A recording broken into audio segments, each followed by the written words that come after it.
Today I went out with Carson and Captain Sam. You've probably met Carson before in a previous episode. Today we hit the reef, start out there, going after some black grouper and some snapper. Later we move on to various wrecks throughout the Florida Keys in search of Wahoo, African Pompano, really anything that we can find that's good eating, but mostly shooting for Wahoo.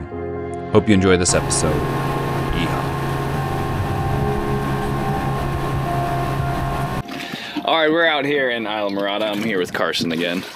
And we are in about 75 feet of water. It looks beautiful out here. Looks like we're gonna have some good viz. We're over a coral head and we're gonna see if we can find some grouper, some snapper, and that's really about it. So anyway, yeehaw.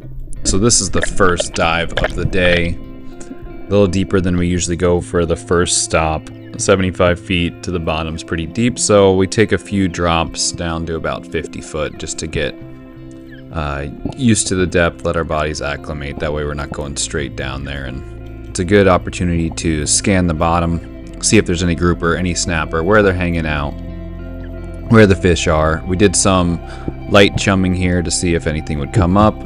Got a lot of yellowtails around, not a whole lot of grouper, which we were really surprised because it is a very good looking bottom, as you can see here. Lots of ledges and caves for grouper and stuff to hide up in, and we would have thought they'd come out for the chum, but today for whatever reason they did not. So I scanned the bottom, didn't see a whole lot, so I went back up.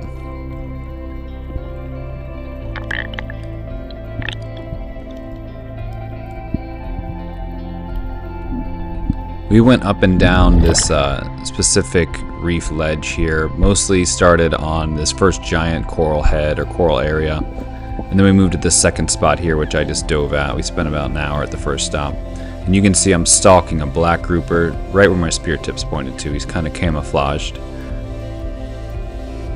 right there, and I had the shot on him clear as day, but for whatever reason I was second guessing myself, and I just didn't pull the trigger.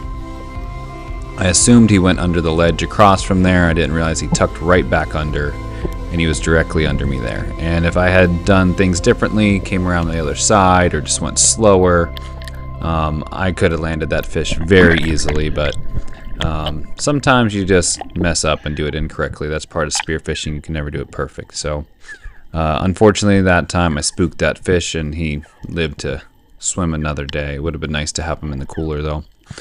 And this is my last dive at this spot. After I had scared that grouper off, we didn't find much else other than some mutton snapper out in the sand. And right here I spied a nice mutton snapper out in the sand there, which I try and stalk. The bottom here at this spot that we moved down to is about 73 feet. So I just lay all the way down in the sand as flat to the bottom as I can, and I got that snapper to come almost close enough. Maybe if I had a different gun I could have hit it. I'm not sure if my shaft went under and dropped because it was such a far shot, or if it just didn't simply make it there, but I had him straight on shot and I just whiffed it there and made the mistake. So 2 mistakes to start off the day on the reef. Not looking good for that, but looking for the layup later. So we drifted there and did a couple other stops along the reef, and Carson ended up with a nice mutton snapper.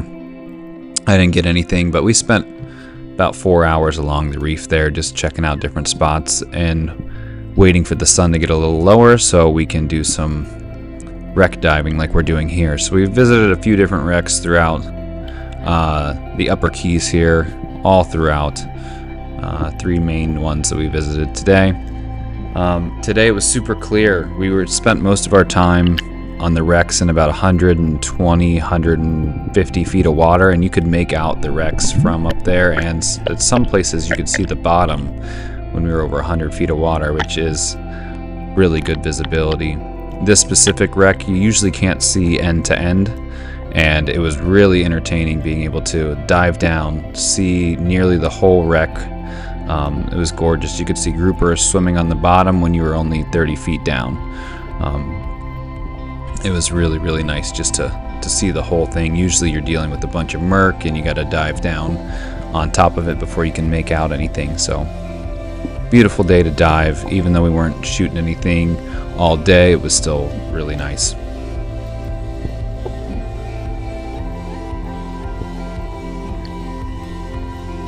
can see our flashers there. We have a flasher rig set up just to try to attract wahoo or African pompano, yellowjack, really anything to come in and check that out, especially in the clear water, trying to get them to get their attention. They're a little wearier when it's clearer because they can see you from farther away, so anything you can do to help. This is a different wreck than the one we just dove on there. I don't do this one too often, but it was so clear you could see it from the surface. It was really nice. This was my best dive on this one. We spent probably an hour drifting this, and you can see this African pompano right in the middle there, way down deep. And then that little shine as well was a Cubera Snapper, a good size one, but they were way down there at about 100 feet, and I wasn't going down there to shoot them. I was getting pretty tired. It was the end of the day. But here come these African pompano. A big school saw me, and I managed to place that shot, and that fish was awesome. One mistake I made was I did shoot the closest fish to make sure I got a fish, but if I had been a little more patient and I had a little better breath hold, I could have got one of the other ones. All of the other ones were bigger than the one I shot, from what I could tell. So I should have just been a little more patient. You can see Captain Sam there did a great job spotting me and safetying me. I was getting tired at the end of the day, so I was cheating with my shoulders and kind of bobbing back and forth when I was kicking, if you saw the camera going back and forth. So great job, Captain Sam, spotting me and making sure that I was safe there and following me up. Hey, Sam, just be mindful. Sam's a little new to Bluewater drifting, so I was kind of telling her to keep free of my line. That's the main thing, especially when you're using a reel. These fish can run multiple times. You can see I'm putting a lot of pressure on this fish. I got a really good shot, as you can see here. It's kind of towards the back of the fish, honestly, which I didn't realize at the time. I thought it was right in the middle, but as long as you get a good center holding shot on this fish, African pompano are very fibrous. They got a really robust skeleton, so if you get your shaft through that fish, most of the time it's not going to tear out. I've accidentally hit them in the belly a bunch of times, which on most fish would pull right out, and on these fish it almost doesn't matter as long as you get as long as you penetrate all the way through the fish, then you're going to be able to put some pressure on it to wear them out. They're such big, strong fish. You want to put that pressure, maybe let them pull you through the water a little bit. Really, it's up to you. A lot of people say no, don't do that, but I prefer tiring them out so that we're not fighting them for quite as long, less chance for sharks to eat them and everything like that. So I cut, I don't know, maybe 7 minutes of me pulling this thing up out. I didn't injure it too much because, as you see here, I got him towards the tail, so it just ran and ran and ran. But I finally got him in my hands.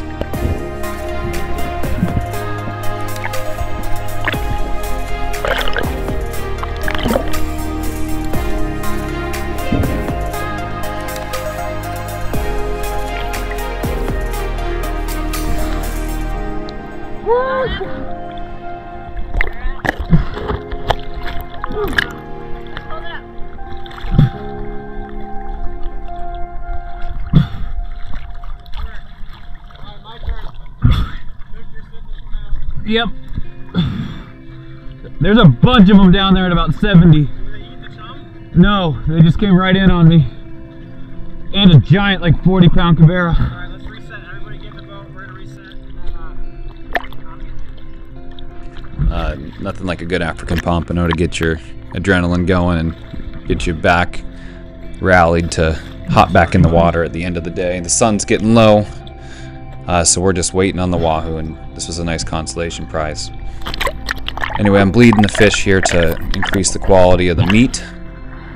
And then also, I'm finding the brain here with my knife and making sure I put it out of its misery here.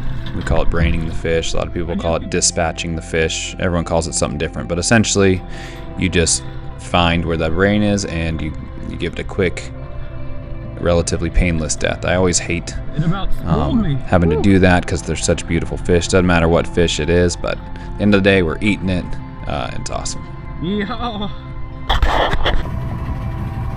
Alright, so back on the boat. Hopefully that recorded me shooting that African pompano. Got him in the cooler here. There were quite a few of them. I'm not sure what you can see in that footage, but there were quite a few of them. And a Cubera as well. So I came in at about 60, 65 feet. Just waited for him and took the long shot and got lucky. So Carson and Sam are in the water right now, drifting over top, hoping they get. So anyway, yeehaw. What I didn't know here is that I thought I was taking my turn driving since I landed a nice fish, but Captain Sam ended up wanting to take a break.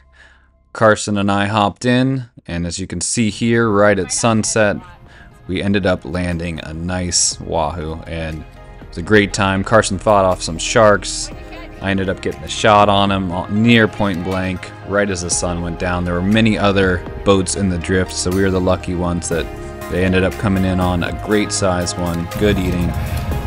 All right, so it's nighttime.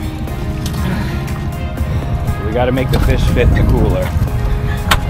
It's a good day. Happened right at the end. Dude, that's a 70 pound. Anyway, they were beautiful fish.